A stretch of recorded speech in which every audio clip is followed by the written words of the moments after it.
Hey, entrepreneurs, hang on, let me start all over again. All right, I keep forgetting this is a new part.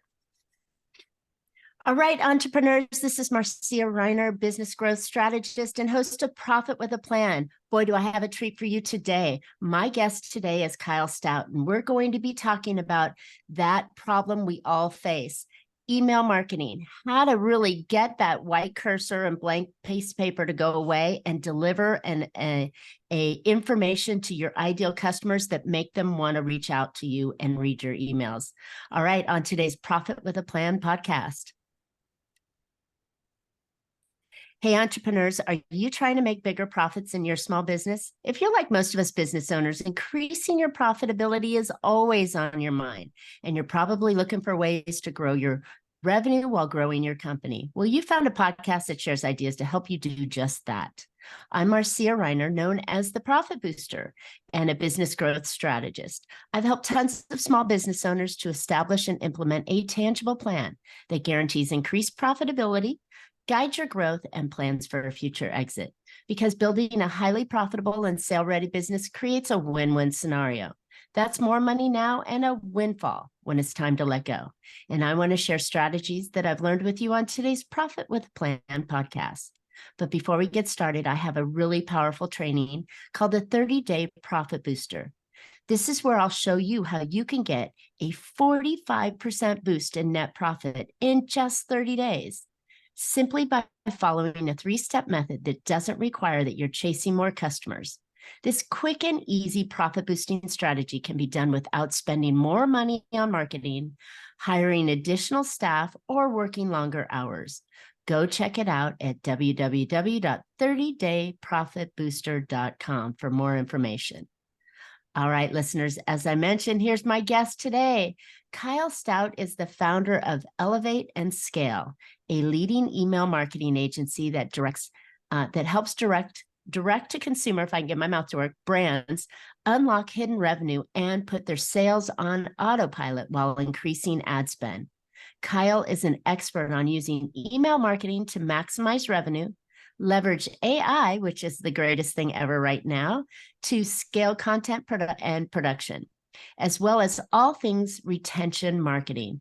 Kyle, welcome to Profit with a Plan podcast. I'm excited to have you on today. Yeah, thanks so much for having me. Excellent. Okay, so I always like to start these off with one of those simple questions of how in the world did you get into email marketing? What was that thing that just shifted and you said, yeah, this is my lane? Okay, yeah, I mean, I definitely did not set out to get into email marketing whenever I was young. So what happens is I was a freelance copywriter and I was doing a lot of sales copy for websites and really just taking on whatever projects that my clients had for me. And email marketing was something that kept coming up. And over time, I found that I really enjoyed email marketing. A lot of businesses were neglecting their email marketing. And it was the one area where I consistently was seeing the best results for my clients. So I knew that I eventually wanted to start an agency and go beyond just being a freelancer. And so when I did that in 2019 and started Elevate and Scale, I built everything around specializing in email marketing. And we've since done, some SMS and some other things that are related to retention marketing. But email really is the main driver of all of it. That's awesome. Hey, you mentioned neglect, right? Why do you think business owners and companies neglect the email marketing side of their business? There's a couple of things, a couple of reasons I would say that I see most often. The first one is that it's been there for so long. It's not the new sexy thing. There's always some new thing, right? There's always some new social media platform, there's AI or whatever. There's always something that's really exciting for marketers. And there's, truthfully, a lot of big opportunities in marketing in other channels. And so I think people, they know it's in the back of their mind, but they're thinking to themselves, well, that's not going anywhere. I'll get to that. I think so. That's one of the most common reasons. The other one is that people know they need to be doing it. They know how important it is and how valuable it is. But when they sit down to do it, they just can't come up with what to say. Maybe they have some kind of preconceived notion in their own mind, such as, they think that sending in emails is going to be annoying to their list. And that causes them to, just really hesitate to doing email marketing. So Part of it is that as well. Oh my gosh, you've hit on so many, challenges that I personally have faced, right? You're sitting there and you're going, wow, I don't want to bother my clients, or worse, you know, I'm sending emails and they get, like everybody else, you've got at least 100, if not 1,000 in your inbox that are unread at the moment. And I mean, these kind of concerns, they think, is it worth the time? Is it worth the money and effort? Am I going to annoy my client? These are all really good questions that I don't know if we have the ability to answer those. How do we get past that? And is it the right piece of marketing that should be done?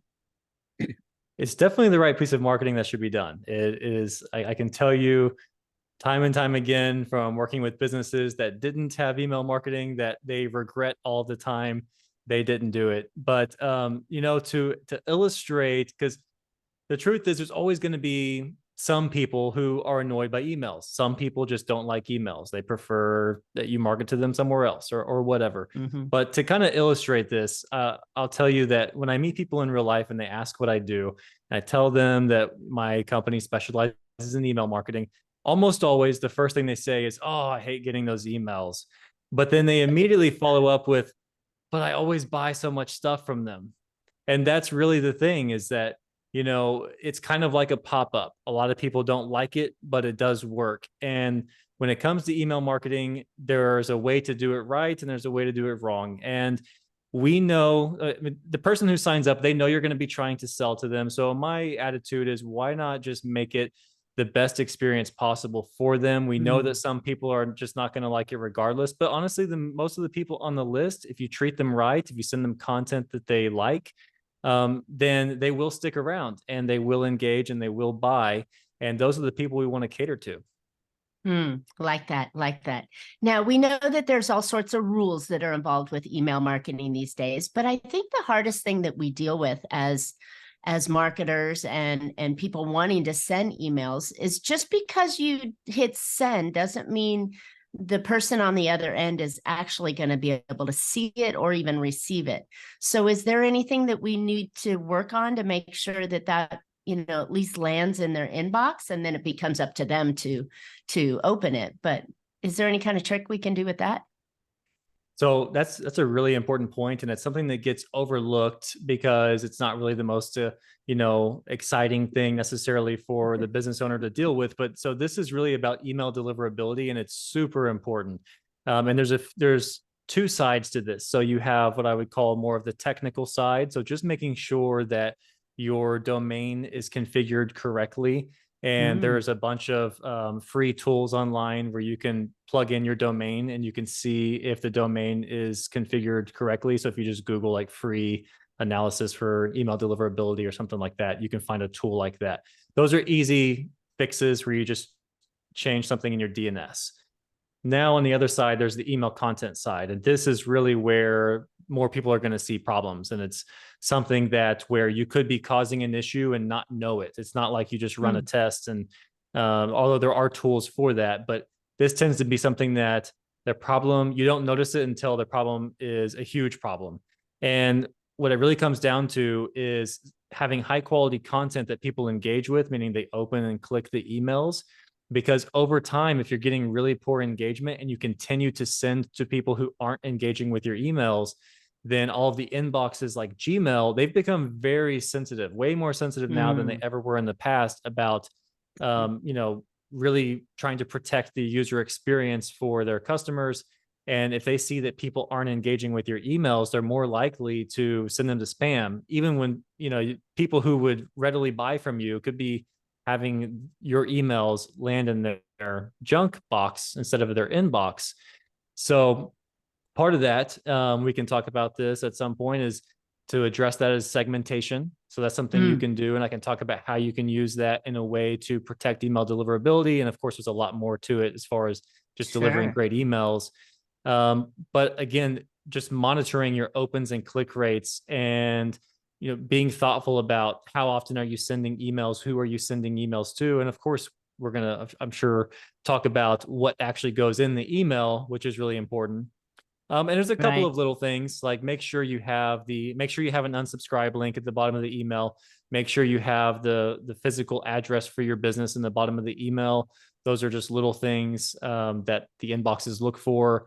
And also just, of course, don't be using a bunch of spammy language. So the more you're Mm. using, spam phrases, whether it's like super urgent sales language or, talking about uh, products or topics that are a little bit more risky, those things are Mm. obviously going to put you at more risk for having lower email deliverability. Wow. And I'm sure we could talk for at least 2 hours alone on email Yeah. deliverability.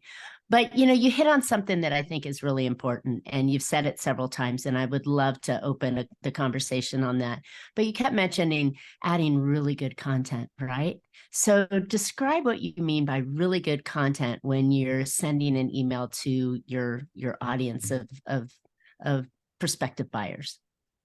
Okay, so most business owners, if they're doing their email marketing or whoever's doing it, I think the first thing people are thinking of is they think of the holiday sales, or a lot of Mm. times there's this idea that if we're going to send an email, we have to do some big sale, or else why would people open and why would they buy? Or on the other extreme end would be the people who think that you have to do these super long nurturing sequences where you don't sell for a long, long time. And then when you finally earn their permission, you can then sell to them if those people are still engaged.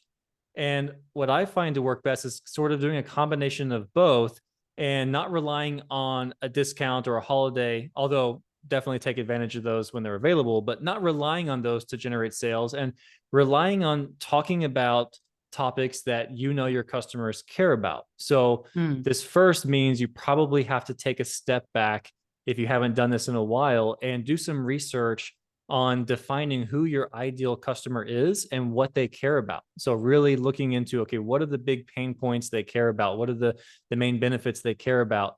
And you can do this by, getting survey feedback from your customers. If you have a business where you already communicate with your customers, then that's really useful. If you don't have a lot of customers yet, you can try to research reviews from other companies to see, okay, what are people specifically talking about whenever they share what they liked or didn't like about this product or service. You can Mm. also use ChatGPT is great these days for getting market research. There's a ton of ways to do this, but you need to do that initial exercise because those are going to be the topics that you end up talking about because you really want to frame the content of the email in a way that I call it having a conversation starter, meaning Right. that obviously me on my end, I want to sell something, but them on their end, they want this to be interesting. They want it to be fun for them. So I want to start the conversation in a way where we're talking about something that is of use or benefit or entertainment to them. And then I can tie that into what I'm trying to sell by the end of the email.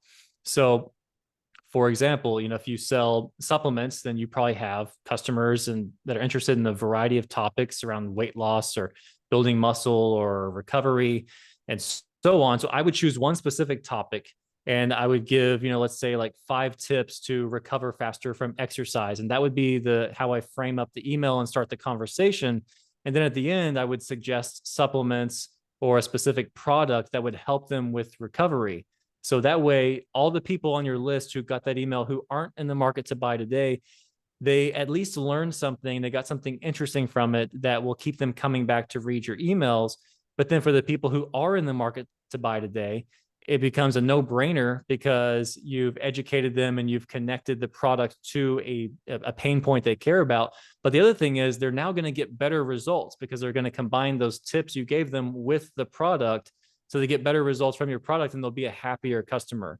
And if you can just keep doing this over and over, that's how you can really keep people engaged. But also, it's just more fun to be sold to in that way where it shows that you're always thinking of them.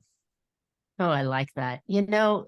We've all seen those emails where it's either someone is telling them about themselves, right? Oh, here's Marcia, and Marcia did this today, and I have all these things, and it's never about the audience who's reading it. So I love how you actually had a conversation starter. You're providing some real value so that whether, like you said, they're ready to buy today or not, they at least got something valuable. So they'll be more open that page, that next email that you send off in the future. I like that. That's a different path than I've heard in a while. And I mean, there's so many different angles, whether it's newsletters or blogs or stories or pictures or whatever it is, videos that are all coming out. You know, it's nice that you're doing something about them. What value are you providing them so that they'll be more apt to open it again next time? So speaking of next time, is there a magic number on how often you should send an email to your ideal list or to your list of people? So it's going to vary from every business because every business and their list is going to be different, but there are ways that you can gauge this for yourself. Mm-hmm. And so the first thing I would do, or I would tell people is, you don't want to be sending every email to everyone on your list. So Exactly. for a big announcement, a big sale, a big product launch, okay, that makes sense. You want everyone to know about it. Otherwise, when you're doing these more, targeted emails, we want to try to personalize it, not just from the content side, but from who's receiving it. So depending Mm. on what email service provider you're using, some of them make it a little easier to do this than others. And it's not near as complicated as it sounds. But what I would first start off with is creating some segments. And some of the first segments that you could create would be engagement segments. So I call these like a 30-day engaged group, 60-day engaged group, and so on. And what that means is that that person or the people in that segment have opened the email, clicked the email, or visited the site in the last 30 days or 60 days or whatever timeframes you want to test here. And so, but this is one of the, if you're getting into segmentation before you get all advanced with trying to have all these very specific segments, I would say start here, create these core groups of 30, 60, and 90 days. And first send an email to your 30-day group and just look at what engagement are you getting. So what are the opens and click rates? And then test. So say you're doing once a week. Now test twice a week and see what that Mm. does. Mm. And try, you could even go up to 3 times a week. You can really go as often as you want. But what I like to do is, go to where you see a dip in the engagement, or it could be if you see a drastic dip in revenue, even from the email. Mm. And okay, that's probably the limit for these people. And then you can test that same thing with the different time groups. So the 60-day group, the 90-day group. In general, the shorter the time frame, the more engaged they are, the more often they are open to or want to receive emails. The less engaged they are, the less frequent I would email them. So like a 90-day engaged group, they're probably getting one email a month at that point, Got on it. average. So it's going to be different again for every brand. 30-day So engaged group is likely getting I more like than 1 week. I like that because you're actually reading your audience, right? You're figuring out what they want, how they want to receive it. Because as we mentioned earlier on, the fear of the sender is, oh, I don't want to be that person that oversends something into their inbox, right? I don't want to be an annoyance. And so, like you said, if you can segment them and you can start testing and trying them, then you're going to see how effective the emails are. And I mean, because there's people out there that'll email every day, right? Mm-hmm. And then there's those that send once a month or once a quarter, and I'm like, who are you? I don't remember. How did I get on your list? Right? It's too far in many instances, but I think that you engage them by what they do, so that's really smart. So segmentation, we can get really, really, really deep, and I'm glad you stayed high level on that. But it is really important because, like you said, you can send a big announcement, or you can send more targeted information to them as well. You can also segment in different ways, like male and female, or age groups, or they bought this particular product, but they might want to start to see this product or this particular service, and they might want to see another service, right? And so it's monitoring your list and using it properly, which I think so many people do not do, and they just blanket broadcast out. And then you get that, oh, well, that doesn't pertain to me, so then I won't open it up next time. Exactly. And I think it actually makes it easier. So going back to that initial problem of what do I even say in the email, when you're trying to write for everyone and you're trying to appeal to everyone, it's more difficult than when you have a more refined group. So for example, if you are writing for men or just women, or just customers of a specific product, or, VIP customers versus people who have never bought, now you at least have something to start with, knowing where they Mm. are as they relate to your business. And you also have a way to write copy that's going to be more relatable to them, and it's going to be more interesting, and they will see that, oh, okay, this company actually cares. They're paying attention. They're personalizing this a little bit more for me. So it's just more fun for them too. Right. I love it. I love it. And then if it's more personalized, then the audience is going to be more engaged. So I think that's the piece that so many are missing, rather than that blanket on there. But sounds hard, right? To segment and to send out emails. And if I'm sending out here and I'm testing and I'm looking for data and all this, are there programs that help us do that? Or, I mean, I know there's a lot of businesses like yourself that can do that. But are there any programs that can help us do that? So it's one of those things that sounds complicated if you've never done it before, because it's just a foreign topic, but Mm-hmm. it really is not as difficult as it seems. So, I will say it depends on which email service provider you're using. So, for example, we use Klaviyo a lot because we work mostly with e-commerce businesses. They have a whole segmentation feature Mm-hmm. that makes it very easy to create segments based on specific rules, and their algorithm is able to do a lot of advanced. It's able to basically pull data on your list that you haven't actually collected to give you even better segmentation.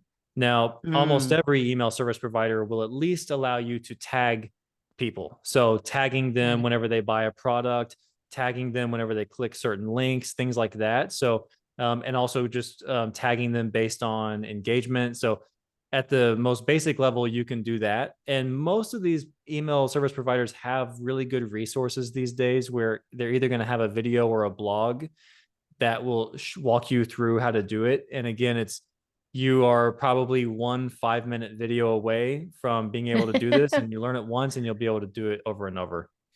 I love that analogy. You're one 5-minute video away. It is scary if you haven't done it. And you know what I think the bigger scariness is you don't know what you don't know. So if this isn't your business, which business owners, obviously you should be staying in your lane and hiring people like Kyle to come in and help you set this up and structure this and monitor it and even write the copy for you. It's not something that everyday business owners really ought to be doing. They ought to hire the experts to do it so the engagement will go up. But I mean, it's still on the same side. The business owner still needs to know what they ought to be doing. And I think this is why this conversation is so important, because, yeah, it could be quite scary and the unknown of, oh, I didn't even know I should be tagging or segmenting and doing this. And I didn't even know that there was software in the back end that will actually pull that data out for me and put that customer into that list of sort, the segmented list, so that when I want to send something out, it goes to the right people at the right time. And so we talk about automation in so many different ways, but I think it's there to really make your job easier. And we as business owners probably shouldn't even be doing it ourselves. But talk to me a little bit about automation and how it's evolved and made your job easier, and how it can make business owners' lives easier. So automation, I think, is the lowest hanging fruit opportunity if you're looking to improve your email marketing, because again, it's like you said, a lot of people just they don't know what their email software is even capable of. So, Exactly. they've always sent out email blasts, and they just think, well, I've got this list. I send out emails whenever I have something to offer. And they just haven't, they're so busy with everything else. They haven't looked into that, and they don't realize. I think a lot of people are, of course, aware of having at least some sort of welcome series to, Sure. introduce your brand and your products to people. But a lot of people don't realize that you can take it much further than that. So what I like to suggest is to first look at your sales process. So the step-by-step process of someone going from being a stranger to being a customer, and look at anywhere where you can have automated follow-up in between all of those steps. So for an e-commerce business, it's super easy because the whole transaction happens on the website, where go to the website, they go to the product page, they add to cart, they complete checkout. Now, for service businesses, it's a little bit more complicated. It could be where they opt in for some sort of lead magnet, and then they go into a webinar, and then there's a sales call, and then there's a follow-up from there. So surprisingly, you can still do a lot of automated follow-up even with those businesses, depending on what software you're using. You can, for example, let's say instead of a live webinar, if you have a recorded video training, you can have the software set up to know if the person actually watched the training or not, and have follow-up emails that get them to go watch the training. Or if they watched the training but they didn't get to the pitch at the end, you can have automated follow-ups, send them the information they would have got in the pitch because they haven't seen it yet. So that's what I would tell people to look for first, is first just audit that whole sales process. Look at the numbers of how many people make it to each step, and where you see the biggest drop off from one step to the next, that's going to be the biggest opportunity for you right now, where if you just add in some sort of automated follow-up in those areas where you have those big gaps, that's where you're going to see the biggest immediate boost in revenue. And then the great thing about this is that you set it up once, and not to say that you should set it and forget it, because you definitely want to try to improve it over time, but you put in this work up front once, and it just runs for you day and night from this point on, so that the time and energy you put into it, is the ROI is really high. And again, now you just have more sales activity happening without you having to manually do anything after that. I think that was the biggest takeaway, is that you really need to map out your process and look for those gaps, and look where your client's falling off or your prospect is falling off, and then set up an automated sequence that would go out and try and re-engage them back in, right? Because I know, and I've been preaching it for a long time, there's a buyer's journey, right? There's only a small percentage of buyers that at the top of that triangle that are absolutely ready to buy right now. They got the credit card in hand.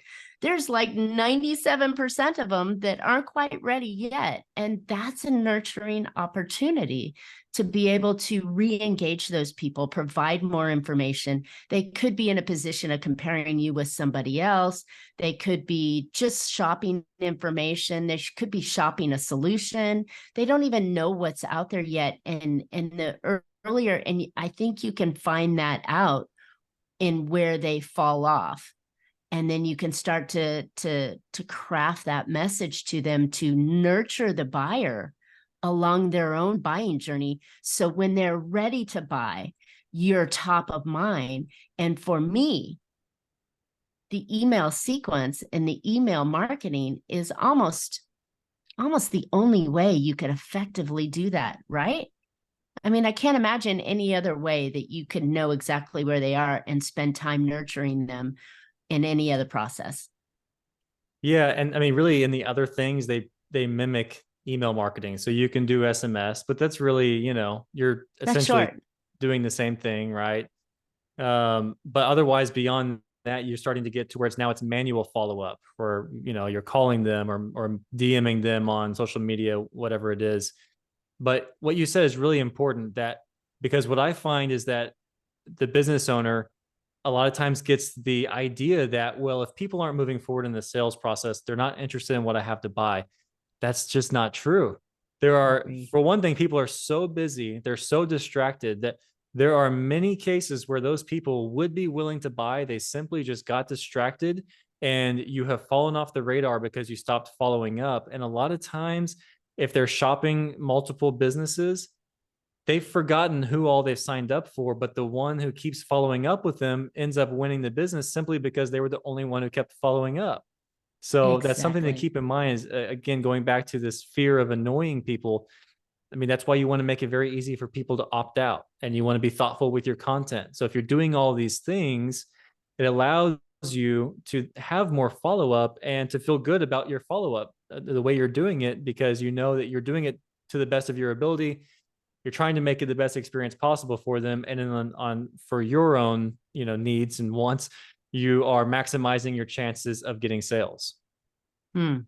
I think the other side of that is it's so darn expensive in the world of marketing to obtain a set of eyes on your stuff, right? To acquire the client or prospect. And then if you're spending all that money to get them to your site or to you ring the phone or whatever it is, if you don't have that follow-up to increase the probability of closing that deal, it's wasted money. Yeah, I mean, that's a huge point because the money you invest in your top of funnel marketing, so all the social media content you're creating, all of the ads you're running, all of that, that's typically where people are spending most of their marketing dollars. And the majority of people, whenever they first land on your site the very first time, are just not going to buy for a million reasons that you could never control. So the more ways you have to capture them and to be able to remarket to them, the better the ROI is on that initial top of funnel marketing, which then just allows you to do more marketing. So yeah, it is super important. And I think, for that's one of the biggest missed opportunities I see with businesses that are running ads is when they have not built out their email automation. I mean, they're just literally losing thousands of dollars in revenue that could easily be captured by automated emails without changing anything else that they're doing. Right. And it's all, like you mentioned, it's all up front, right? You do it once, you set it and basically leave it, right? You want to come back and tweak it every once in a while, but it's a one and done thing. It's not a let me hire a whole team of staff to constantly manage the email campaigns. It's a lot easier than you think to get it set up, but it is front loaded, and then you reap the benefits for potentially years to come. Based off of the initial setup that you have. So well worth it in my time. And I hope, audience, you've seen here that the value of email marketing is huge, gigantic, infinite, because you're spending, like you said, you're focusing so much on the top of funnel that you're forgetting about the nurture sequence that is actually going to close the deal for you.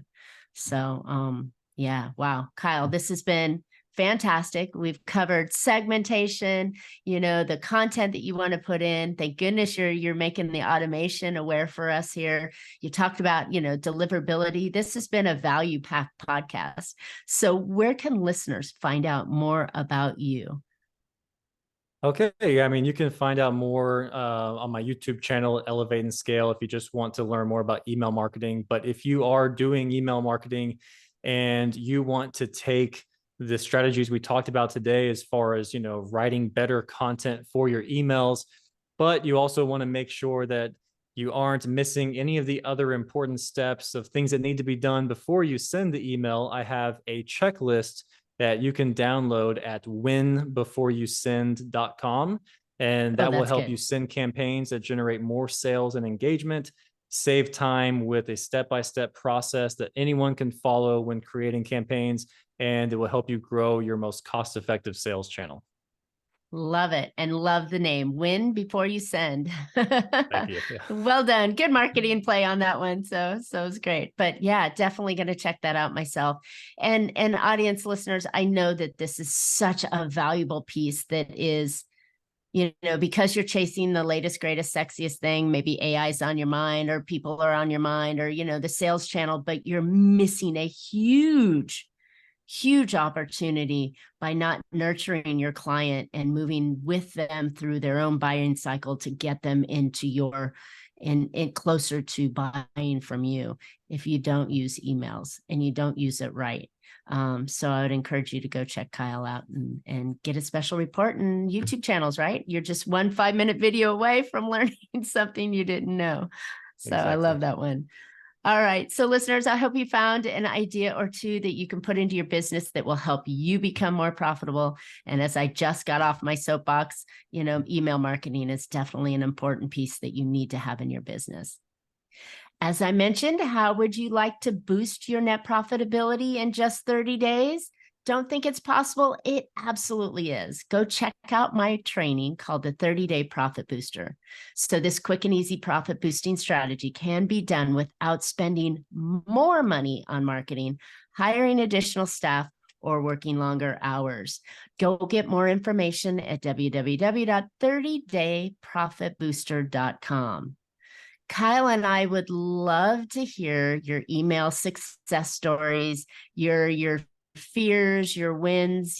Tell us something that you want to know. Ask us a question. We'll respond back in the chat in the comments here. So just put a comment in and we'll reply back. And while you're at it, subscribe. You don't want to miss future podcasts. And you can always catch Profit with a Plan on any of your favorite podcast players. And we're looking forward to more great profitable information on next week's show. So until then, make your plans and profit with them. Thanks so much, Kyle.